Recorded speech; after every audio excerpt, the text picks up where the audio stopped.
Hello and welcome to some more Star Citizen with a dev response video. Have you wondered how to tempt devs to answer your questions? Why do good questions not get answered from the plethora of questions that are asked? Also, are we able to get better updates on server stability? Let's see what Cloud Imperium's devs had to say. There was a thread on Spectrum, can we get updates on stability of servers every quarter? Bearded CIG responded with a huge reply here. Quarterly updates. A good majority of the stability fixes that we do take place during the PTU phase. I think rather than being something we report on every quarter, it's something we'd want to get added and working on the telemetry page. Currently, the telemetry page only lists game client stability, which is broken, and the bug for it is currently assigned out to be looked at.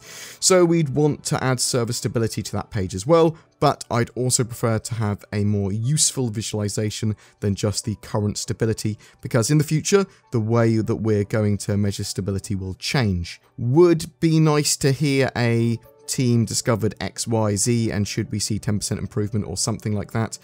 I avoid making predictions on how much stability is going to improve when a fix is implemented, because based on historical data, any predictions we tend to make might be wrong, since there is always a chance that additional issues might exist that were hidden by the issue that was fixed.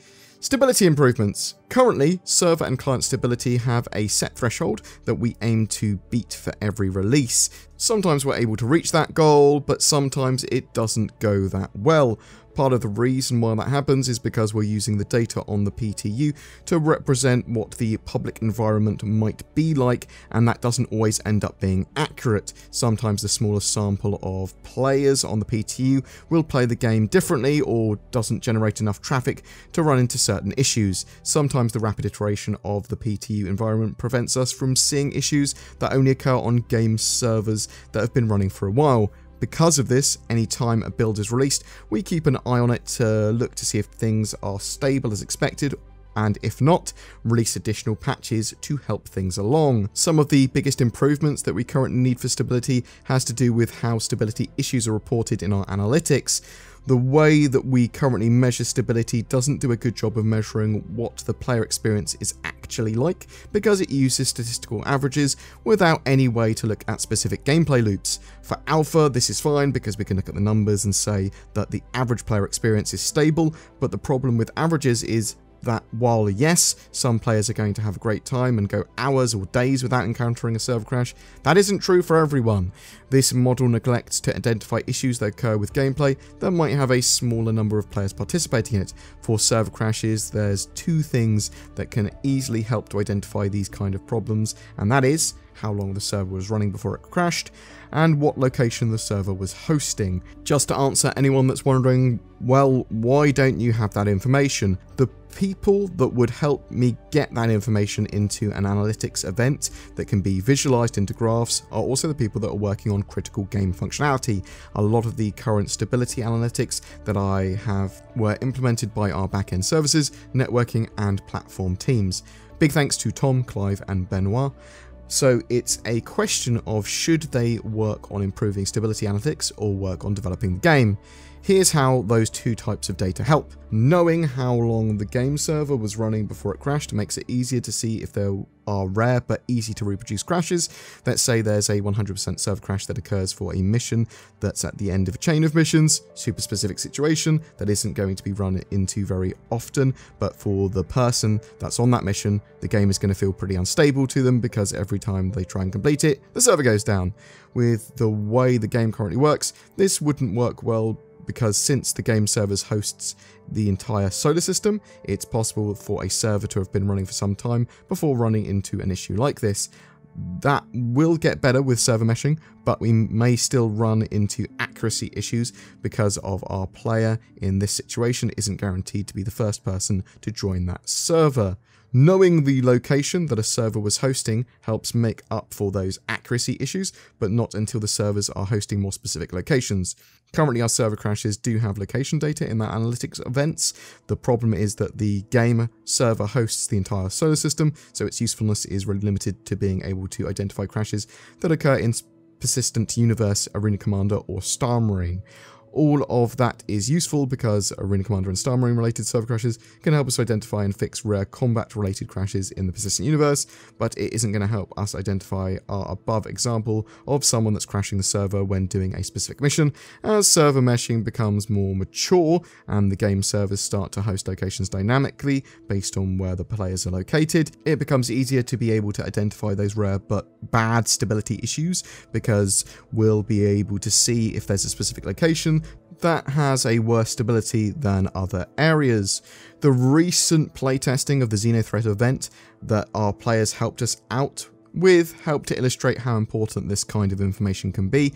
Without those playtests, we wouldn't have been able to identify the stability of the event, because the data of players taking part in the event would have been mixed with the rest of the gameplay that players took part of while the event was running. However, in the future, when we start to dynamically host different locations, we'll be able to see which locations are less stable than others and focus on getting the issues affecting them fixed. Bam! That was quite a meaty response there, talking about server stability and what they're sort of planning to get into our hands in the future, which is more stable servers, but obviously there is a bit of a balancing act going on because they don't have all of the devs in the world.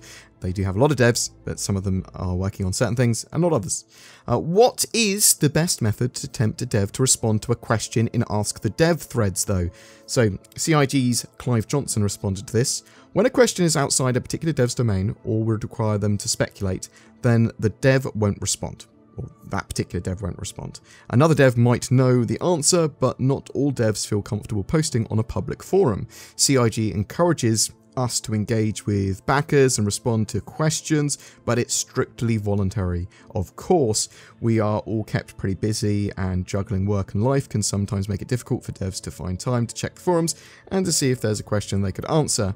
Unfortunately, this means some questions might not get a dev response. Thankfully, we're lucky to have a well-informed and helpful community, many of whom are able to respond when a dev might otherwise not. There have been lots of times I'll see a post I might have replied to has already been answered, and there isn't really anything I could add. In short, we are reading these posts and we respond where and when we can. A few devs are quite active on the forums, as can be seen by them being the ones who will most often post a response. If a post is relevant to one of their fields, I'd speculate the chances are pretty good they will at least have read it. Beyond that, I don't think there's a way for anyone to know. So, also, talking from personal experience for devs answering questions, if a question is highly controversial, they are potentially much more likely to address it. If it's highly upvoted, they're much more likely to address it. Some questions in threads that have huge sort of upvotes and potentially might be controversial, they will answer in the future. It might be that they don't know the answer yet, it might be that they're working on a feature that will answer that question in the near future, or it might be that, well, it's just not the right time to answer that question. Cloud Imperium regularly do Ask Me Anythings on their forums on Spectrum. There are also just threads on there where you can ask questions and sort of talk, and sometimes devs will turn up. They sometimes turn up in chat. There's obviously the Calling All Devs thing that they do regularly, where they do a video and they talk to some devs about more focused questions and topics. But also there's Star Citizen Live, and they take a load of questions from both the forums and the live chat there as well. So there is lots of ways to get your questions answered, but the more popular questions and some of the more controversial ones, ones that sort of like are creating a lot of drama or need to be answered because of reason X, and they do seem to get focused. I would suggest when wording a question, be concise, but give as much information as you need to. When I say be concise, it doesn't have to be as short as possible or anything like that, but also be as polite as you can be. Constructive and polite are going to get you a lot further than being rude, I would suggest. But that's just my opinion. I'm not your dad. I'm not your forum moderator, unless you're on my forums or my Discord, in which case I sort of am. Boom! That's it for dev responses today. We are on the home run towards Alpha 3.13 at the moment. That's going into testing very soon, and we'll see loads on that in the coming days. Do you wish that Star Citizen communicated about its server improvements and focused more on stability and playability on their patches? Do you think that important questions are often ignored by devs in the appropriate threads? And you're like, why don't you answer my question or these good questions? What are your thoughts? I'd love to hear from you in the comments below. I'm a massive NordVPN shill. Zin somehow represents shilling on the screen.